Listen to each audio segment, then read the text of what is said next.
بسم الله الرحمن الرحيم الحمد لله رب العالمين وأصلي وأسلم على نبينا محمد وعلى آله وصحبه أجمعين أما بعد. The invention of Al-Ahzab, the Confederates. Once again, peace and security enveloped the Arabian Peninsula, and this disorderly area began to experience a period of calmness after whole year. The Jews, however, whose treachery, intrigues, and disloyalty made them test all types of humiliation and disgrace, were not admonished. After their exile to Khaybar, they remained waiting anxiously for the result of their fights going on between the Muslims and the idolaters. Contrary to their hopes, the events of the war were in favor of the Muslims. Therefore, they started a new stage of conspiracy and prepared themselves to deal a deadly blow against the Muslims, but were too cowardly to clash directly against them, so they laid a dreadful plan in order to achieve their objectives. 20 chiefs of the Jews with some celebrities of Bani Nadir went to Mecca to negotiate an holy alliance with the Quraysh. They began to provoke the people there to attack Allah, promising them full support and backing.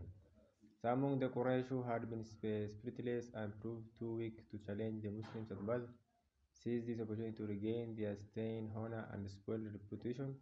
The same delegation set out for Ghafatan called them to do the same, and they responded positively. The Jewish delegation then started a fresh effort and toured some parts of Arabia and managed to incite the Confederates of disbelief against the Prophet ﷺ, his message, and the believers in Allah.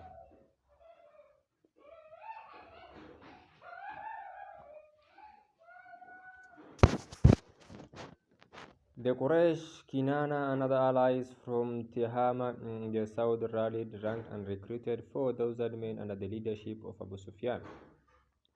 From the east, there came tribes of Banu Sulaim, Ghatafan, Bani Murra, Fazara, and Ashja, etc. The commander of Fazara was Uayna bin Hisn, of Murra was Harith bin Auf, and of Ashja was Misar bin Rakhila. They all headed for Medina and gathered in its vicinity at the time. But agreed upon, it was a great army of 10,000 soldiers. They in fact outnumbered all the Muslims in Medina, women, children, and elders included. To tell the truth, if they had launched a surprise attack against Medina, they perhaps could have killed all the Muslims. However, the leadership inside the city was on the alert, and the intelligence personnel managed to survey the area of the enemies. I reported their movement to the people in charge of Medina. Al-Hanbali held a council and conducted a careful discussion of a plan to defend Medina. After a lengthy talk between military leaders and people possessed of sound advice, it was agreed on the proposal of an honorable companion, Salman al-Farisi, to dig trenches as a defense line. The Muslims, with the Prophet ﷺ at their head, encouraging, helping, and remembering the reward in the hereafter, most actively and rebelliously started to build a trench around Medina. Severe hunger bordering on starvation could not deter or discourage them from achieving their desperately sought objective. Salman said, O Messenger of Allah, when siege was to raid to us in Persia, we used to dig trenches and to defend ourselves. It was a really unprecedented wise plan. Allah hurriedly gave orders to implement the plan. 40 yards was allocated to each group of 10 to dig. Sahal bin Sa'id said, we were in the company of Allah. The men used to dig and we would evacuate the earth on our backs. Some extraordinary prophetic signs appeared in the process of engineering the trench. Jabir bin Abdullah, seeing the Prophet starving, slaughtered a lamb, cooked some barley, and requested the Prophet and some companions to accept his invitation. The Prophet gathered all the 1,000 people engaged in digging the trench, and they started to eat until they were all completely full. After that, the vessel of molten and duff that was being baked remained as they were before without decreasing. A certain woman brought a handful of dates and passed by the Prophet ﷺ, who took the dates, posting them around in his cloak, and invited his followers to eat. The dates began to increase in number until they dropped over the trim of his robe. Another extraordinary event was that an obstinate rock stood out as an immune obstacle in the ditch. The Prophet took the spade and struck, and the rock immediately turned into the loose sand. Another version, Al-Bara said, on the day of Al-Handak, the trench, there stood out a rock too immune for our spirits to break up with. Therefore, went to see Allah for advice. He took the spade and said, in the name of Allah. Then he struck it, saying, Allah is the most great. I have been given the keys of Asham, related Syria. By Allah, I can see it reads palaces at the moment. On the second strike, he said, Allah is the most great. I have been given Persia by Allah. I can now see the white palace of Madain. And for that time he struck the rock, saying, In the name of Allah, shattering the rest of the rock, and he said, Allah is most great. I have been given the keys of Yemen. By Allah can see the gates of Sana'a while I am in my place. Ibn Ishaq reports similar to this from Salman al-Farisi.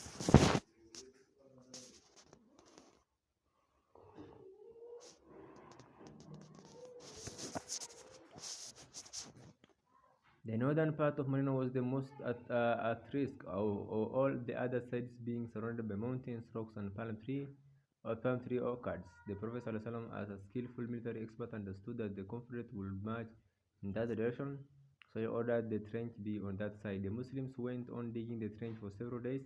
They worked on it during the day and would go back home in the evening until they had assumed its full dimensions. The huge army of the Eritreans, which numbered as many as 10,000 fighters, arrived and settled in the vicinity of Medina in places called Al-Asiyal and Uhud. ولما رأى المؤمنون الأحزاب قالوا هذا ما وعدنا الله ورسوله وصدق الله ورسوله وما زادهم إلى إيمانا وتسليما. And when the believers saw Al-Hanbali, the Confederates, they said, This is what Allah and His Messenger Muhammad had promised us, and Allah and His Messenger Muhammad had spoken the truth. It only added to their faith and to their submissiveness to Allah. 22. And Surah 33, verse 22. As for the hypocrite and those weak at heart, their hearts shuddered with fear at the sight of this army. وإذ يقول المنافقون الذين في قلوبهم مرض ما وعدنا الله ورسوله إلا غرورا. When the hypocrite and those in whose heart is a disease of doubts said, Allah and His Messenger promised us nothing but resolutions. 33, verse 12. Citizen Muslims with Muhammad at their head come out to encounter the routers with Allah's promise of victory deeply established in their minds. They establish themselves at the mountain of Sila, with the trench standing as a barrier between them and the river. When attempting to attack the Muslims and break into Medina, the idolaters were surprised to see a wild trench, a new trick known in Arabia before standing as an obstinate obstruction. Until they decided to lay siege to Medina and began to check around the trench, trying hard to find a weak spot through which they could get to Medina. To deter the enemies from approaching or bridging any gap in their defense, the Muslims hurled arrows and engaged in clashes with them. The Confederates of Quraysh were averse of this situation, waiting in vain in anticipation of what siege might reveal. Therefore, they decided that a group of fighters led by Amir bin Abdud, Ikrimah bin Abu Jahl, and Dirar bin Khattab should work its way through the trench. They in fact managed to do that, and their horsemen captured a narrow area between the trench and the mountain of Sila.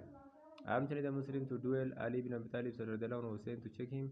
But with fierce engagement, Ali killed Amr and obliged the others to evacuate.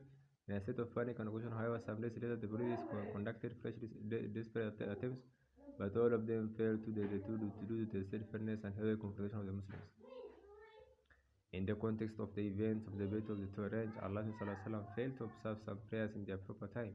It's reported by Bukhari and Muslim that Jabir narrated on the day of trench, Umar bin Khattab came cursing the disbelievers of Quraysh and said, "Oh Allah's Messenger, I have not offered the afternoon prayer, and the sun has set." The Prophet replied by Allah, I too have not offered the prayer yet. The Prophet then went to Buddha and performed ablution and observed the afternoon prayer as the sun had set, and then offered the evening prayer after it.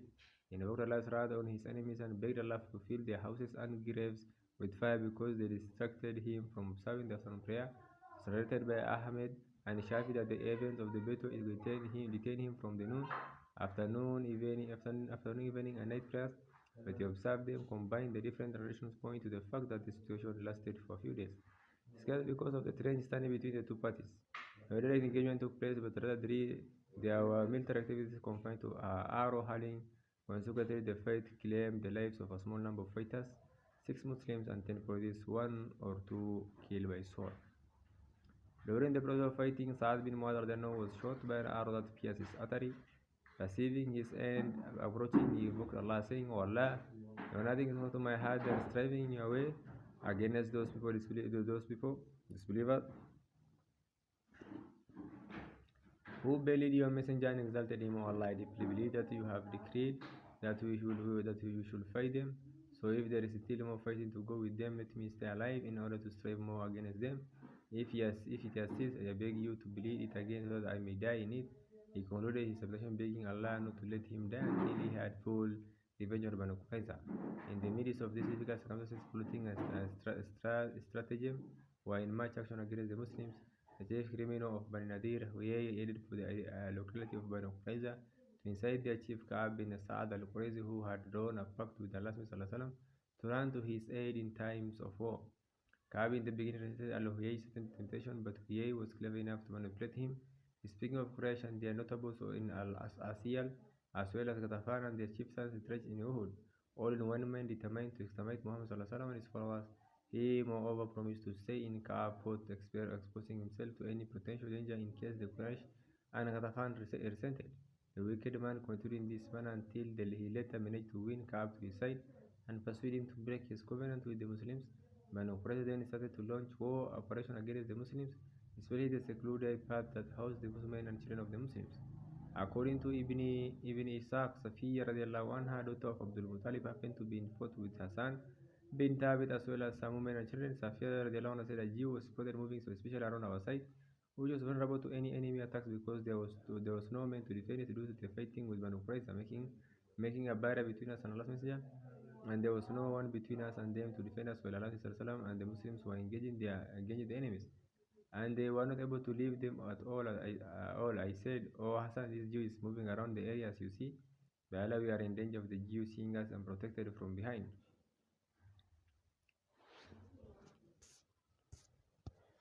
Allah. And Allah's Messenger and his companions are too busy for us, so get down there and kill him. He said, "By Allah, you know that I am not suitable for it."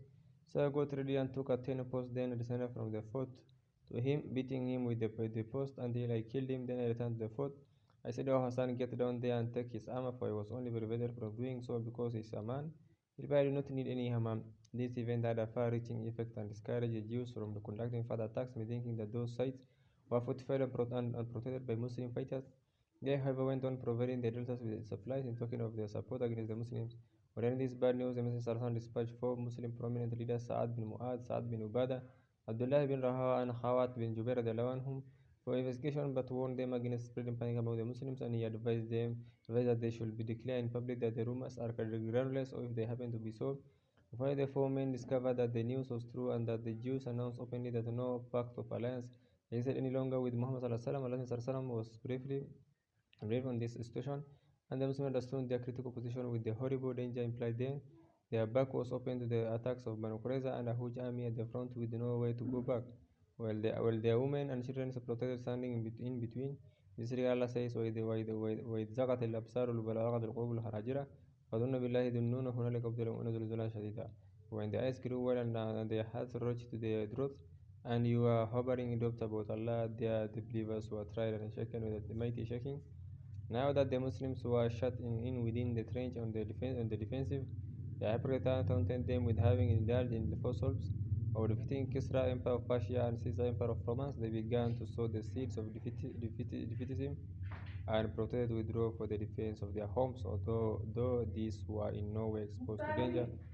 Allah subhanahu wa ta'ala says, وإذ يقول المنافقون والذين في قلوبهم مرض ما وعدنا الله ورسوله إلا غرورا وإذا قالت طائفة منهم يا أهل يثرب لا مقام لكم فارجعوا واستأذن فريق منهم نبي يقولون إن بيوتنا عورة وما هي بعورة إن يريدون إلا فرارا. And when the hypocrites and those in whose hearts is a disease of doubts said, Allah and His Messenger promised us nothing but delusions, and when a party of them said, "O people of Yathrib, Al-Madinah, there is no stand possible for you against the enemy attack. Therefore go back," and a band of them asked for permission of the Prophet ﷺ, saying, "Truly our homes lie open to the enemy, and they lay not open, but they wish to flee." That is Surah 33, verse 12 of the 13. Allah's Messenger wrapped himself in his robe and began to meditate in the treachery of Banu Qurayza.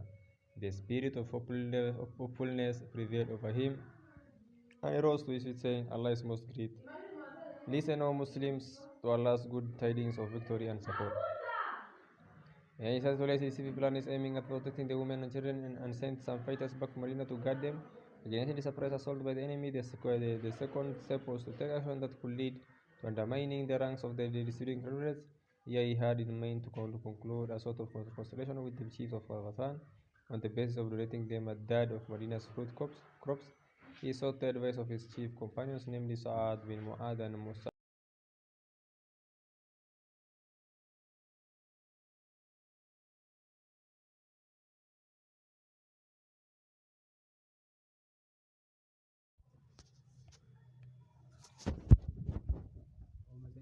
Allah.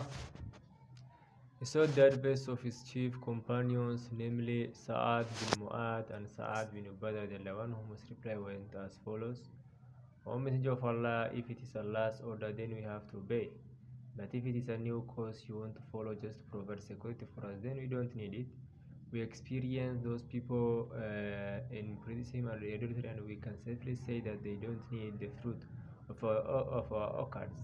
They rather need to exterminate us completely now that Allah has honored us with Islam. I believe the best option in this situation is to put them to the sword. Therefore, the Prophet ﷺ corrected their view, saying, "It is only something being done for you."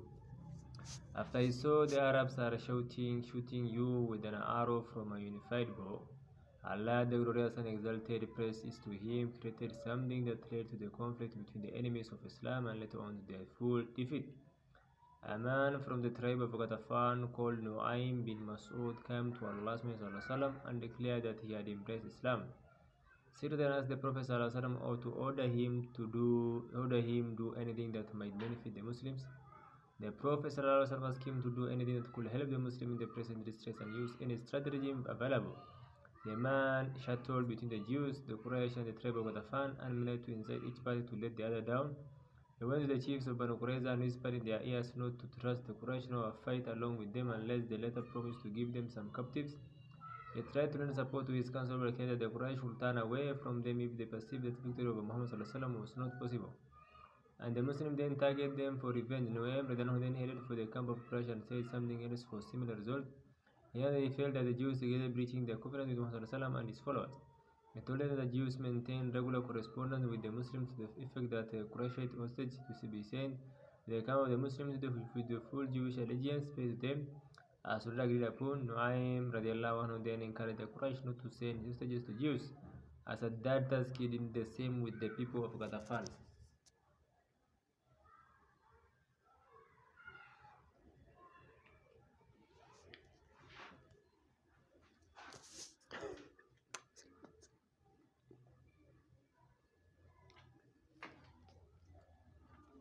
On Saturday night, Shawwal after 5 after Hijrah, both the Quraysh and the Ghatafan dispatched messages to Jews pressing them to go into war against Muhammad. The Jews sent back messages that they would not fight on Saturday. They added that they needed hostages from them to guarantee their steadiness. On receiving the replies, the Quraysh and the Ghatafan came to believe Nu'aym warning. Therefore, they sent a message to the Jews again inviting them to war and asking them to throw that condition of hostages. Nu'aym's scheme proved successful, and a state of distrust and institution among the disbelieving allies prevailed and reduced their morale to a considerable degree. Meanwhile, the Muslims were preoccupied to bring their Lord to protect their homes and provide security for their families. Allah on this path invoked Allah's wrath on the Confederates, supplicating, Allahumma munzil al-kitab, sar al-hisab, Ahzab al-Ahzab, O Allah, you are quick in account, you are the sender of the book, we beg you to defeat the Confederates. Allah, the glorious and exalted, responded to the call of the Muslims. Coupled with the difference and disagreement that found their way into the hearts of the disbelievers, forces of nature, wind, rain, and cold wearied them. Tents were blown down, cooking vessels and other equipment overthrown. That very cold night, Allah dispatched Hudayfa bin al-Yaman to hunt around for the news about the enemy. He found out that they were preparing to leave frustrated for their inability to achieve their target. Allah fulfilled his promise, spared their Muslim fighting a fighting army, supported the servant of Allah and inflicted a heavy blow on the Confederates. The battle of the trench took place in the 5th year Al-Hijrah. The siege of Medina started in Shawwal and ended in Dhul-Qa'dah. That is, it lasted for over a month. It was in fact a battle of nerves rather than of losses. No bitter fighting was recorded. Nevertheless, it was one of the most decisive battles in the early history of Islam, and proved beyond a shadow of doubt that no forces, however huge, could ever exterminate the budding Islamic power growing steadily in Medina. When Allah obliged the Confederates to execute his Messenger in position of confidently declare, لأن نغرقهم ولا يحزننا نحن تسير إليهم. From now we engage them, not engage us, we will mobilize to them.